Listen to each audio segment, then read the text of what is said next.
طيب كريبت يعني ببساطة هو برنامج بشفر.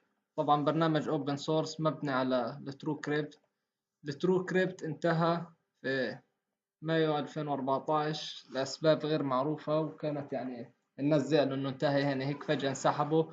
الفيرا كريبت هو نفسه، بس كان يعني زي اسم جديد له او انتاج جديد. بيعتمد الفيرا كريبت في التشفير انه هو ما بشفر الملف كملف لحاله، مش انت بتعطيه ملف وهو بشفر. هو بيعمل كونتينر او حاوية او قرص وبشفر هذا القرص اللي جواه، هو اللي بتشفره. غير هيك اما الملف بحد ذاته شفره انت ما بتقدر تشفره. لو بدنا نحمله بنروح بنحمل الفيرا كريبت، وخطوات التحميل بسيطة جدا وهلقيتها نشوف. طبعا في منه نسخ للويندوز والماك واللينكس وكل حاجة. طيب خلينا احنا مع بعض نثبته. بنجيب السيت اب من الموقع الرسمي. نستخدم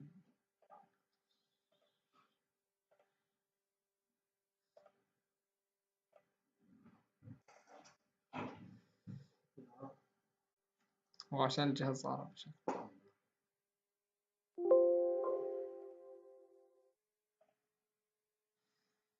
بدناش نشوف الشرح.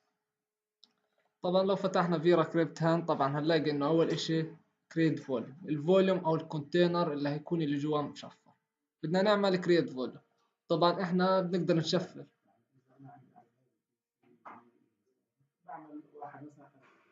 بالضبط. تمام.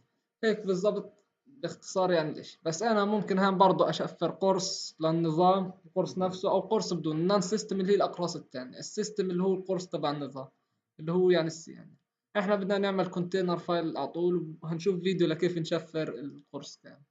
في ستاندر وفي هيدن. هنختار الستاندر. يعني بدنا نختار مكان الفايل اللي هو هذا، يعني الملف الكونتينر تبع اللي هو هيكون القرص تقريبا.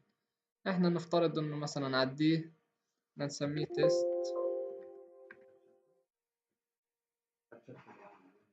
اه دقيقة هتشوف هالقد طول بالك. بس هي اخترنا تيست، وهذا يعني الاوبشن لازم يفضل انك تعمل نيفر سيف هيستوري.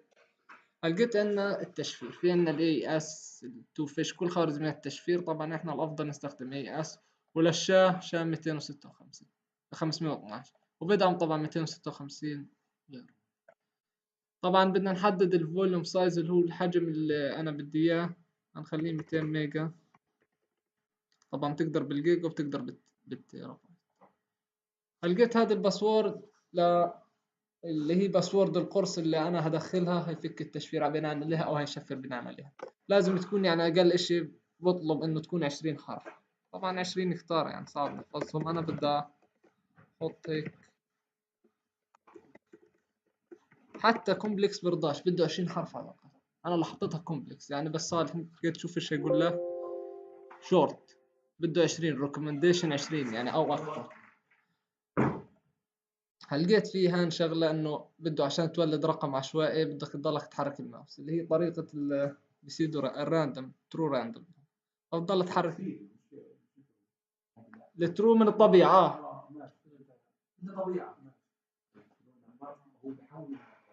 اه وقد ما تحرك يعني بتضل نحرك لعبال ما يصير اخضر او بنعبيه عشان يولد رقم عشوائي كبير. طبعا لقيت ممكن اضغط فورمات بس عشان حلوة دي.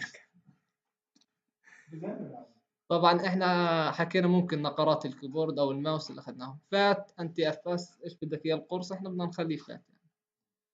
بنحط له فورمات. لا هيك انتج الكونتينر هذا ولد. لقيت خلصنا عشان عشان عشان يولد الكي. لقيت لو بدنا نعمل كمان قرص بنضغط نكس. احنا بدناش نعمل. لقيت لو جينا هان على الدي، هاي التست اللي لقينا، هذا هو، هذا ملف مشفر بتقدرش تفتحه. لقيت طب انا كيف بدي اخزن جواه ملفات؟ في عندي ببساطة ايش بدي اعمل؟ سيلكت فايل. بدي اعمل له ماونت، الماونت اللي احنا بنعرفه، تختاره ونيفر سيف تعمل له ماونت.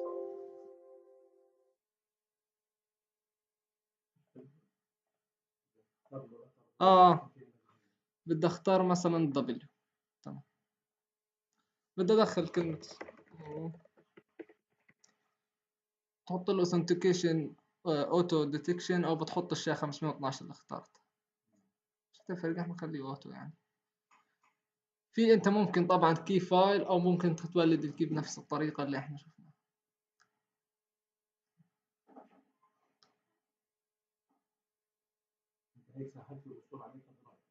اه لقيت انا طبعا لو ضغطت دبل كليك عليه بنشوفه، بس انا هي هذا لقيته. هذا هو القرص اللي انا هشفر فيه. مثلا لو حطينا فيه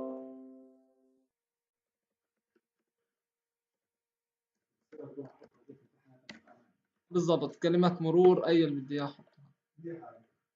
تمام. هلقيت لو انا بدي خلص اشفره بحط ايش ديسماونت، بتروح هيو ايش هذا التست تقدر تفتحه. تقدرش. لو بدك تفتحه لازم ايش تدخله كلمة المرور. هلقيت خلينا مثلا نعمل له نختار سيلكت فايل هيو نختاره ونعمل له ماونت تاني عشان نشوف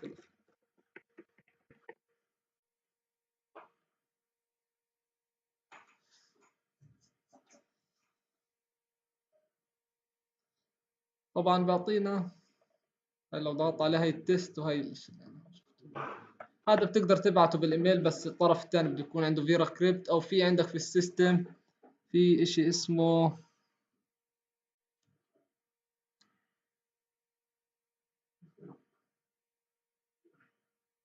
هذا ترافيريال ديسك سيت اب. هذه لو انت عملتها مش شرط الطرف الثاني اللي بده يفكه يكون عنده الكريبتو فيرا كريبت. اه هذا بخصوص عن انك تشفر وتفك تشفير بسهولة لاي يعني تعمل حاوية مشفرة. فهمنا الفكرة العامة. لقيت في شغلة بقول لك انه انت يعني هذه تخليش النسخة الأساسية اللي عندك بس هي الوحيدة اللي على الفيرا كريبت، تعمل نسخة باك اب، لأنه انت لو نسيت الباسورد مستحيل ايش تقدر تراجعه، مستحيل. وبقول لك انه هاي نشوف إنها صح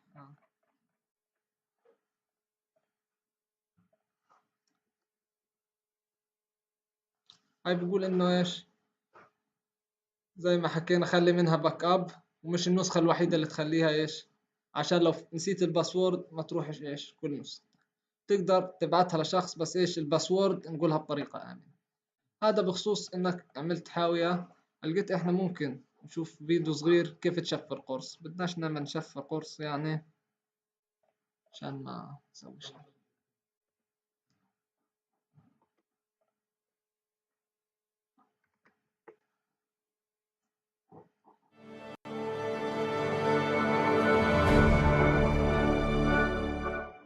Hi everyone, this is Derek from the OSTI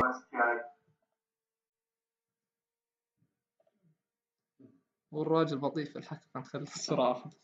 and today we're going to talk about full disk encryption using VeraCrypt. To complete this guide, you're طول بالك going to need a blank DVD and a system with the operating system that you want to encrypt already installed, and of course the VeraCrypt application installed. You can see here that I've opened up VeraCrypt and I'm selecting the option هلقيت hidden file system to encrypt the entire هاي file اختار system. الاوبشن. In this example, we're not doing a hidden file system. That's a more advanced video for the future. When it asks you about whether you want to encrypt the host protected area, generally you want to say yes to this because then it's going to encrypt any additional data that your operating system may be storing for whatever reason. The only exception is if you have a RAID array of some kind installed, it usually has a separate partition so it can manage that RAID array, and it will break your RAID array if you encrypt that data. Next, you'll want to select the option for single boot, and in the next screen you can select your encryption options. There's multiple algorithms that you can select, and VeraCrypt also supports using nested ciphers, which is layering multiple different types of encryption on top of each other. This is so that if there's a weakness in one of these types of encryption, then whoever your attacker is will still have to get through other very different types of encryption in order to get to your data. I have selected the option for AES, Two-Fish, and Serpent, which in this version of VeraCrypt I believe is the strongest setting that you can select. In the near future, VeraCrypt is implementing more ciphers that you'll be able to select from, and we will probably advise you differently on which ones to select. Next, we have to select a password for our secure volume, and we want this password to be as complicated as possible. So don't use counting or birthdays or anything about you that would make it very easy to guess. If you're really into cars, don't use your favorite car brand, things like that. You want it to be a combination of letters and numbers. Capitalize some of them, don't make it easy. This is the step that makes your VeraCrypt partition either very strong or very weak. Next, VeraCrypt needs to build a pool of random data, and among other things, it uses your mouse movements within this window in order to build random data in order to generate your keys. So you need to move your mouse around as randomly as possible, and you want to keep doing it until that bar is completely full. This step adds a substantial amount of entropy to your VeraCrypt encryption, and entropy, randomness, is what makes this encryption work. Next, we're going to create our VeraCrypt rescue disk. This disk is so that if anything blows up and VeraCrypt stops working or Windows stops working well with VeraCrypt for whatever reason, you can use this disk to completely decrypt everything and recover all of your data.